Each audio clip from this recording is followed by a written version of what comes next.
Magandang araw mga par. Ikaw ba'y nakakuha ng sikanan ng motor? At gusto mo mapalipat sa pangalan mo ang rehistro ng iyong motor na nabili na second hand? So tara, samahan niyo ako at pupunta ako ng LTO. So mga par, nandito na tayo sa HPG. Ito umagang pagpunta natin kaya wala pang mga nakapila. No?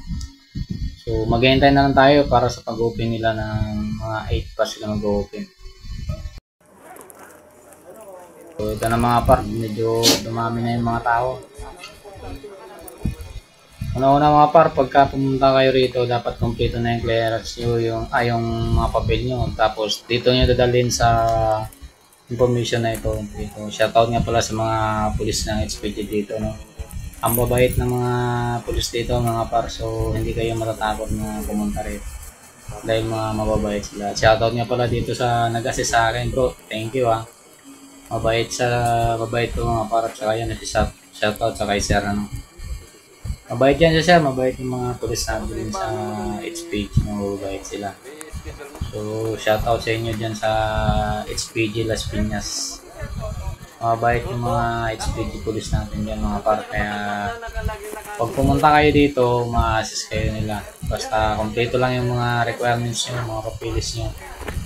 Madali lang na masikaso yung mga pagpa-transfer. So ito na nga mga par, tapos na doon ako dun sa ano, babalik tayo dito para may stencil na yung motor natin. Ayan yung mga par, may stencil na yung motor natin. Shoutout niya sa nag-stencil ng motor ko.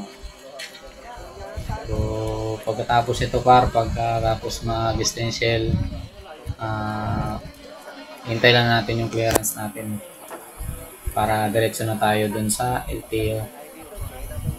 Yun lang mga par, para sa mga gusto magpa-change owner. Madali lang, basta kompleto lang yung mga papeles nyo. So mamaya sa huling video mga par, sasabihin ko sa inyo kung anong mga dapat nyo dalhin para hindi na kayo hassle sa pabalik-balik dito sa HPG at saka sa LTO. Para hindi na kayo mahirapan kung anong dapat yung dalhin. Tapusin nyo lang to parang video na to para malaman nyo ang lahat ng mga requirements, para sabihin ko sa inyo kung anong mga requirements para hindi na kayo pabalik-balik, para hassle na rin sa pabalik-balik dito sa HPG at saka sa LTO yung mga par. Ayun mga par, nandito na tayo sa LTO. Papasa na natin dito ang clearance ng HPG at saka yung requirements natin. Ito na mga par, hindi na tayo nakapag-video dun sa LTO kanina, ano? Dahil sa sobrang gutom na rin, saka medyo ang init talaga dun sa loob ng LTO kanina. So hindi tayo nakakapag-video na.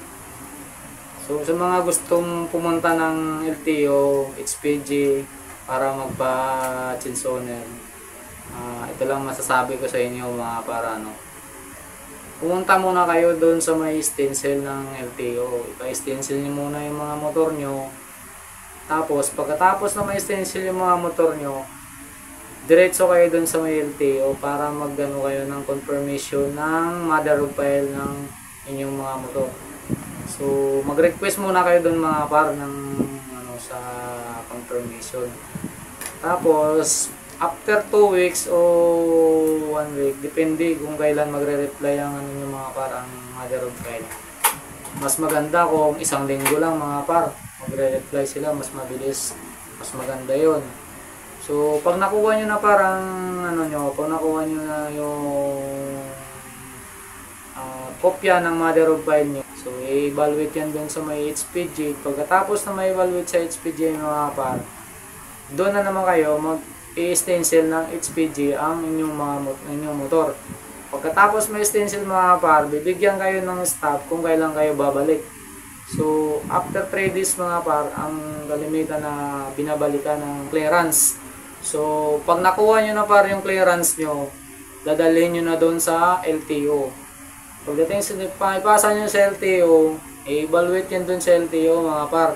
So doon lang kayo magtatagal mga par sa LTO. Siguro abutin kayo doon sa LTO ng mga 3 oras o kaya 4 na oras. Kasi ako inabot ako ng 4 na oras. So depende mga par sa dami ng pa-chinsoner ano. Depende sa dami ng nagpa-renew ngayon.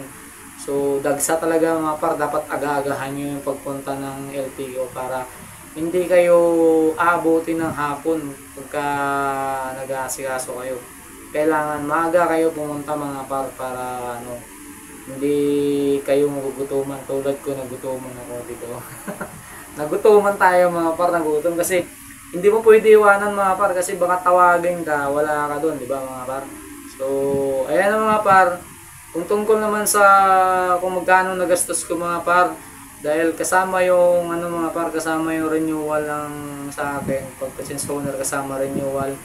Umabot siya mga par ng mga 2,150 para hindi ako sure po mga para, pero parang ganun parang ang inabot ng ang binayaran ko lahat mga par. So, ayan mga par. Good luck sa mga magpa-change owner ng inyong mga motor, no? Good luck sa inyo.